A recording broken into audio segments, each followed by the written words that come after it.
Well, that brings us back to the United States. Let's nationalize healthcare.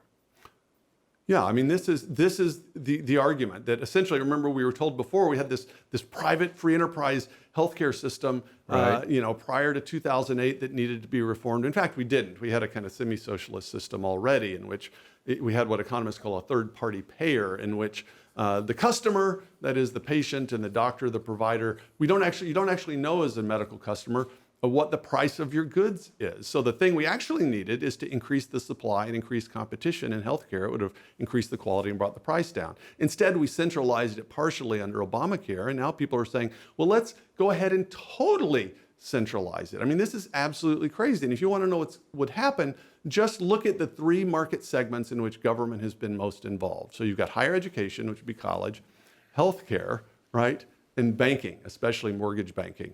These are the three places that in our economy that generally tend to be messes. And they're the three places where the federal government has had the most intimate involvement, unlike, say, the internet and tech innovation, in which value goes up year on year.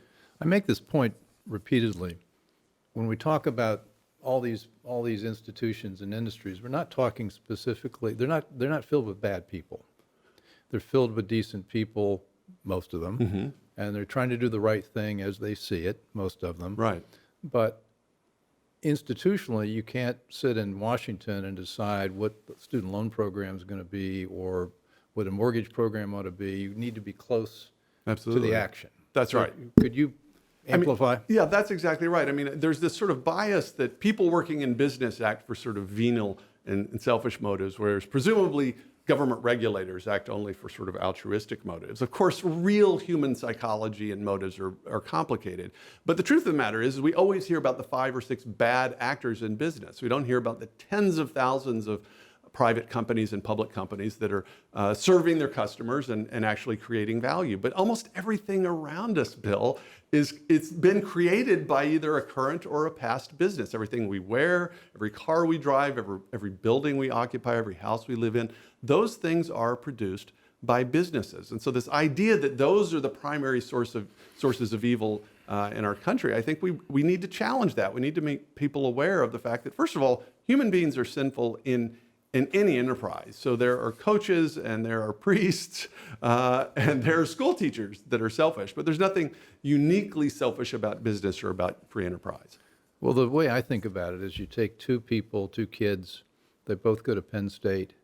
One of them goes to work for, I don't know, pick a big company, Microsoft, Mm-hmm. and the other one goes to work for the Department of Health and Human Services. But they've had the same education, they come from the same neighborhoods, they have the same socioeconomic background, Right. they go to the same churches or not. Sure.